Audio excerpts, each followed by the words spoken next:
Okay, so chord droning. What are we talking about? What is that? Chord droning is playing a chord. In the example I'm going to be using, we're going to be using a G chord. And while we're playing that G chord, we're also going to play a chord progression. So what we're aiming for is to almost have it sound like there are two guitars playing, which is great for someone like myself who primarily plays unaccompanied, just me and my guitar. So this can make it sound like there are two guitars playing where one of them is going to be just strumming away on a G chord while another guitar is actually doing a chord progression over that. Okay, so let's get into it. Chord droning. I'm going to use a simple chord progression from a song I wrote called Tomorrow, where I use this technique almost exclusively through the whole song. So if you want to get an idea of a practical application for it, give the song a listen. It might help you understand where I'm going with this, even though there are other instruments on the video.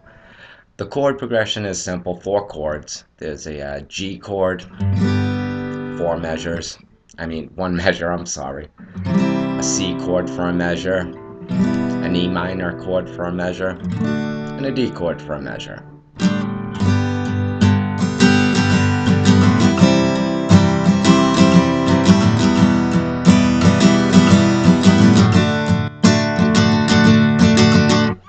Sounds perfectly fine, nothing wrong with it.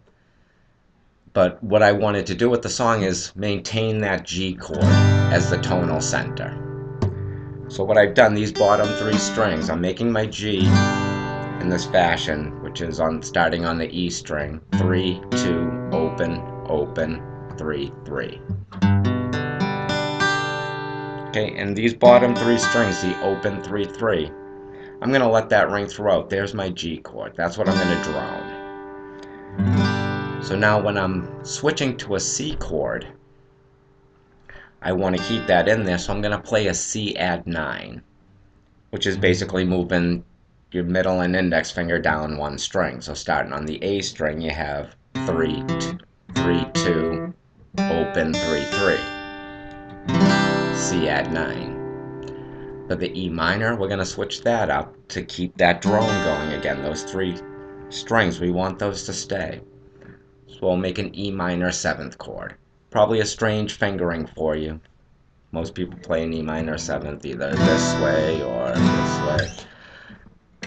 But to keep that drone going, we're going to finger it this way. So we have open, 2, 2, open, 3, 3. Now the D chord, we're going to resolve to that. We could keep the drone going by making a D suspended 4th chord, which I've done in certain situations. You'll find it useful as well. In this situation, we're going to resolve to the D, bringing finality to the phrase, so to speak. And it's an interesting way to do it from that E minor, because we're resolving on the high E string from the G down to an F sharp, or on the G string we're resolving from the G up to an A. So a little bit of counterpoint involved in the chord. So instead of having just a straight bare bone chords to a C, to an E minor, to the D, we're going to drone that G.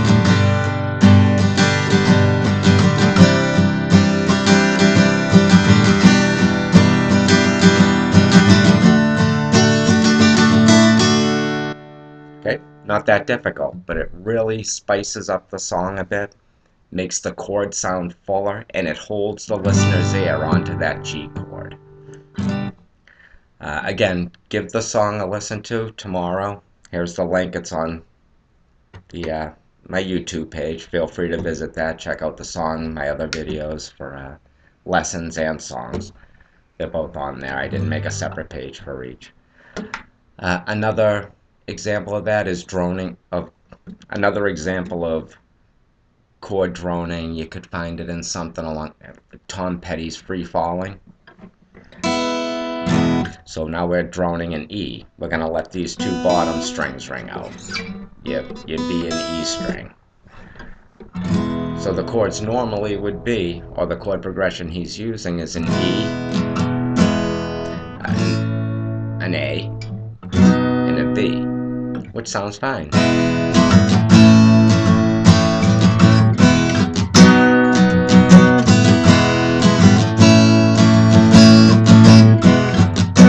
But if we want to make it a little fuller, I'm not sure if he does this himself on any of his albums. I think he does. But he will do the same type of thing and want that drone going, so he'll have the E, and instead of playing a full A chord, he'll play an A sus2, which is just starting on the A string, open, 2, 2, open, open. So you still have those bottom two strings ringing.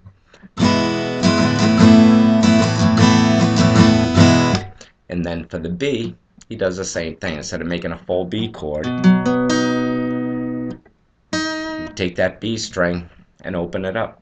So you have, for the B chord, it's a B sus4. 2, 4, 4, open, open. So now we have that drone going.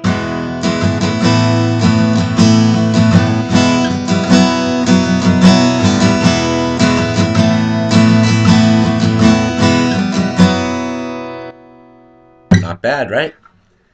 So have some fun with that. Start playing around with some different chord progressions. Take a chord progression in the key of D, for instance. Play around with it. See how you can make that drone through the whole chord progression. And again, a lot of times you're not going to want it for every situation or every chord in the progression. Sometimes it doesn't sound right. It's something you have to play around with. Okay, so that's the basic idea behind chord droning. Get back in touch with me. Let me know what you think, if this was helpful or not. If there's something I can do to improve, by all means, let me know.